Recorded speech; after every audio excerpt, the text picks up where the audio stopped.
Desideratum is a Latin word, meaning things that are desired as essential.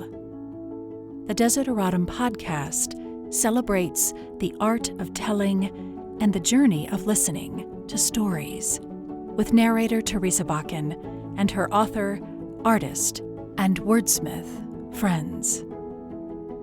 Episode 17.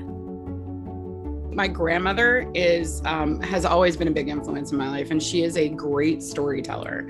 And she's about to celebrate her 104th birthday and still loves to tell stories. I mean, she's just, terrific at it. And she lives in a small town in North Carolina and is sort of the memory keeper for a lot of, events that have happened in this town.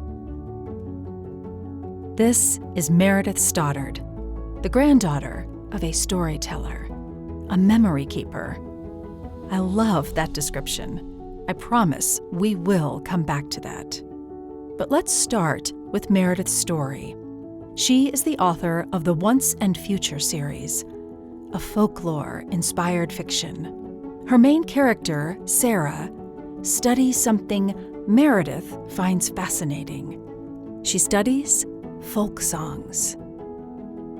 And they start out in England and Scotland and Ireland, and they tell stories. And, a lot of them are moral stories and morality tales, sort of. But they tell stories of events that happen too. And as the immigrants came over from the UK and settled in America, they, those stories evolved and the names might have changed. And as they change, it's fascinating to see what things are different and what things remain. Yeah. So, it's just wonderful to trace that stuff, which is part of how I got to Sarah's, Sarah's calling as a folklorist is she's studying that song and she wants to see how it changed. Right. Now that song is made up. I made that up. But the sort of idea of studying the evolution of a song is a, pretty common one in folklore. While there is Celtic folklore, cauldrons, romance, mystery, and moonshine in Meredith's tale, the series is also contemporary, with a modern heroine who is resilient. Even though she's steeped in folklore and she knows that her family is different, she's also very skeptical of this weird kind of, prophecy narrative that comes along because she is a contemporary woman and she's pretty empowered and doesn't like the idea of somebody saying, oh, no, this is your destiny. And she's like, no, I don't think so. With all of these things sort of working against her, I don't ever feel like she's a victim. Yeah, I appreciate that. I think in the later books, she certainly has the deck stacked against her, but she doesn't like to think of herself as a victim. So I don't think that I think of her that way. Right. No, you create characters that are resilient. They overcome. Mm-hmm. And one of the other things I loved on your website, you have started creating short stories. I came at it after I already knew the characters. So for me, they're like bonus material, Mm-hmm. Is that what prompted that? I think sometimes I do them just as an exercise. Like I want to get a better feel for this character. So let me go ahead and write a story from their perspective. And it's just a bonus that I can share them with, my newsletter subscribers. Or, the other thing is I just feel like there's more to explore. And so because it's so long between when my books are published, I feel like I have to give readers something, to kind of keep them going and remind them that, hey, there's another book coming. You're right. It's a great exercise. It's kind of a glue in between Mm-hmm. book releases. It also just really speaks to the fact that you're very productive, right? Oh, I wish I feel like I'm never productive enough. I mean, I'm a mom and I have a family and a home and all that stuff. So I have all of that to distract me. Yeah. And I feel like I'm never productive enough, but I love that it's a double-edged sword because I know people are waiting, which is probably why I pressure myself to try to do more faster. Well, that was something else that you mentioned in one of the blog posts, was that that's something that does keep you going. You have an invested following, Mm-hmm. that you Mm-hmm. have this loyal and anticipatory, waiting for the next one. And Yeah. So how does that feel as an author? It's fantastic. I mean, that's the best. But yeah, it's magical and also humbling because, I feel like these people have given me this much of their time, and to read through, what is it, almost 2,000 pages now of the stories, that I think is humbling. That's a lot of hours of reading. And I feel like, yay, if I've entertained people for that long, it's fantastic. But at the same time, I'm like, wow, they've really given a lot of their time. And, I should make sure that it's worth it. One of the things that I really liked is you begin the book with a scene that makes the reader really curious about what happened in this child's life. Like there's a hook of something that has happened in the past. And for me, that's really kind of the essence of the book, is that there's something that has happened in the past, and you're just pulling back the veil on that from the present all throughout, not just to her childhood, but back to, her mother and her grandmother and what's happened in this ancient past even. Yeah. But so we're going to hear that scene that you open with. This is the beginning of the beginning. So can you set that up for us? Sure. Yeah. Without revealing too much, it's funny because it wasn't the first scene in the River Maiden, but it was sort of the bathtub incident, we'll call it. That was the first scene I wrote in the whole series. And it was, and it's a pretty harrowing thing.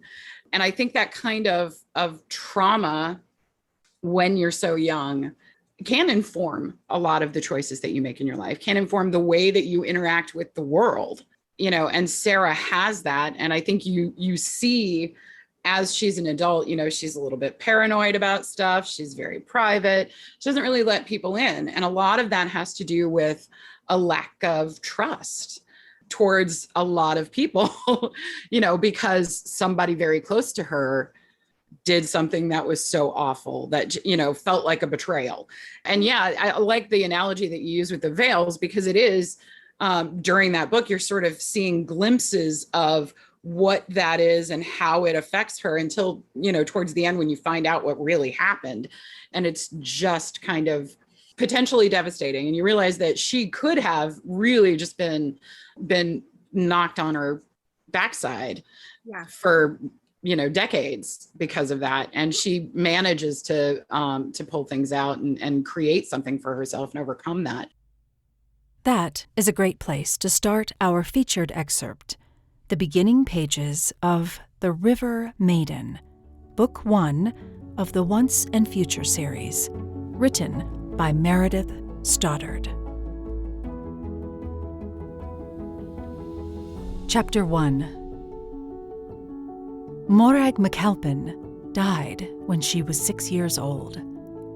Although death can be a relative term, it's sprinkled throughout our everyday language like so much cinnamon on top of our morning coffee. When we're excited, we say, "I could just die." We get mortified when we're embarrassed.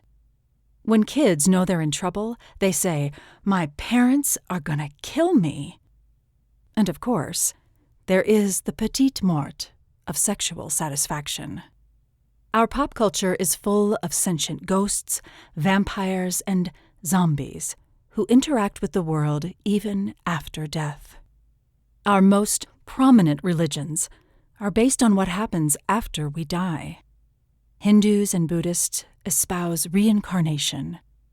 Islam promises a heaven of gardens with rivers running through it. Mormons even allow you to convert relatives after they've died. Christianity is based on the idea that death is only a temporary condition. And like Jesus, believers will all be resurrected when the rapture comes. We do our best to change death from a period or even an exclamation point at the end of life into a comma or a semicolon. Whether little Morag's heart actually stopped on that morning in the spring of 1976 is debatable. But there is no doubt that the girl who woke up gasping for breath, cradled in her grandmother's arms that day, was not the same girl who had been picking flowers in the woods just that morning, or laughing with her mother as she got ready for her bath. In that moment, when she stared shivering over her grandmother's shoulder at the limp form of her mother on the floor, the ground shifted beneath her feet, and the very sky above her changed color. Nothing was ever the same. And for a child as young as 6, the only solution was to become a different person. That was the day that Morag became Sarah. And Sarah put away childish things like fairy tales. June 1995, Chapel Hill, North Carolina. Sarah woke up gasping for air. Her heart was pounding. The dream had been so vivid that for a few seconds she didn't see her bedroom, but the bathroom of her childhood home. Its dull, tiled floor was puddled with water from her bath and spotted with blood. Her mother lay unconscious on the floor. But this time, Sarah hadn't come to, cradled in her grandmother's arms, with Granny cooing to soothe her. This time, she was alone. Granny was gone. Again? Sarah thought, as the room began to resolve itself from dream and memory to reality.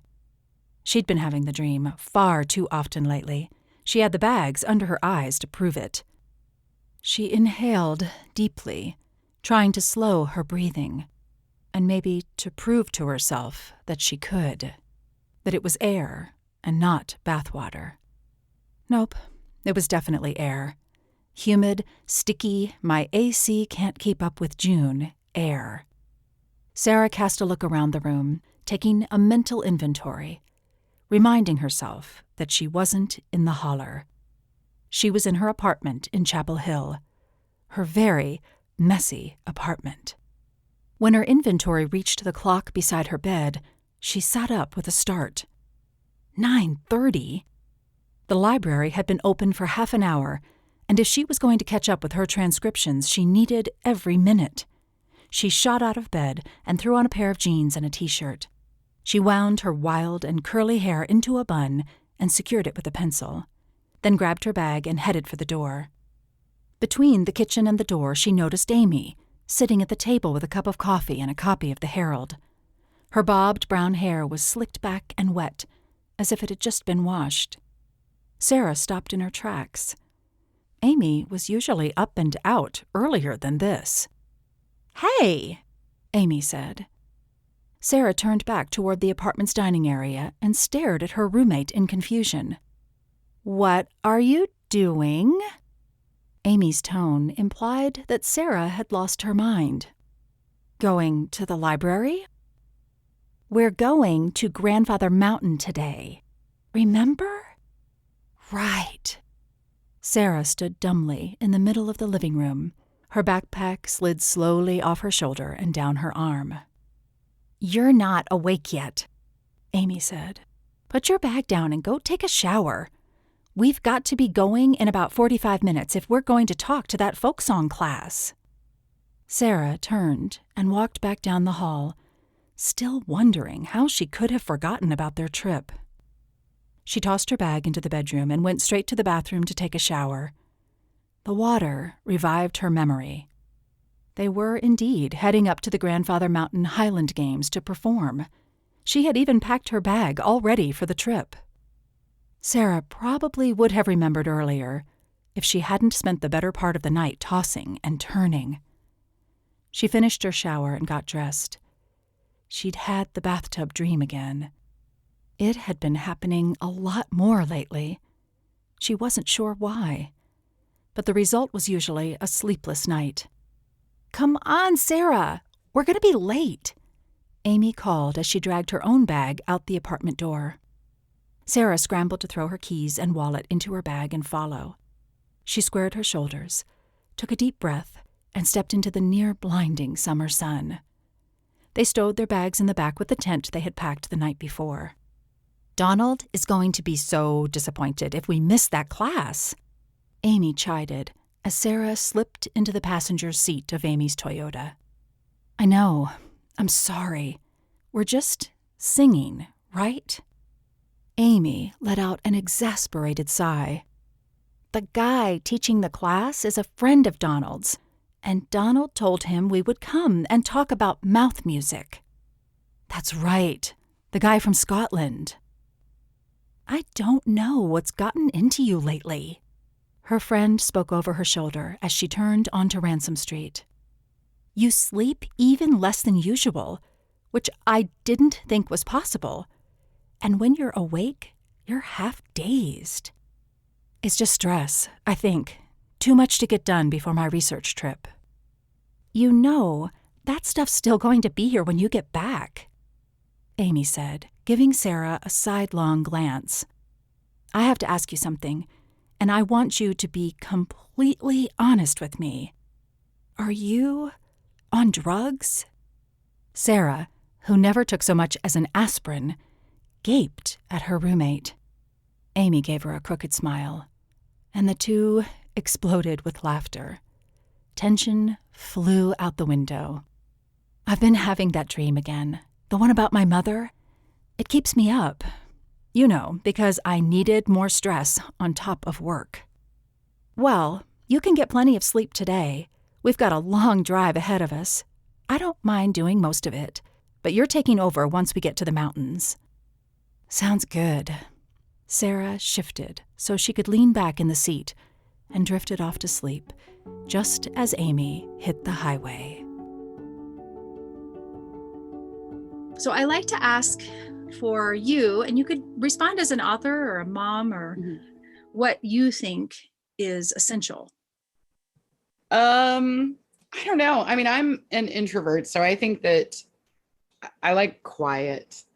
I like to, I like to have peace, and that gives me time to think and plan and, and just be.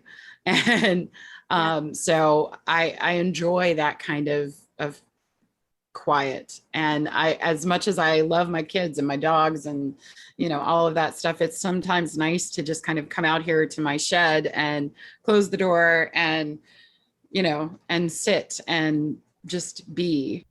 I think it was Stephen Pressfield in The War of Art, which is a wonderful book. I recommend it to anyone. It's about making art, but it's really about life. And he talks about how for writers, whenever we step away from the campfire, our characters and their voices all just come to join us. Like, we're never alone. Writers, we pull back, but then that's when our imaginary friends come in and talk to us.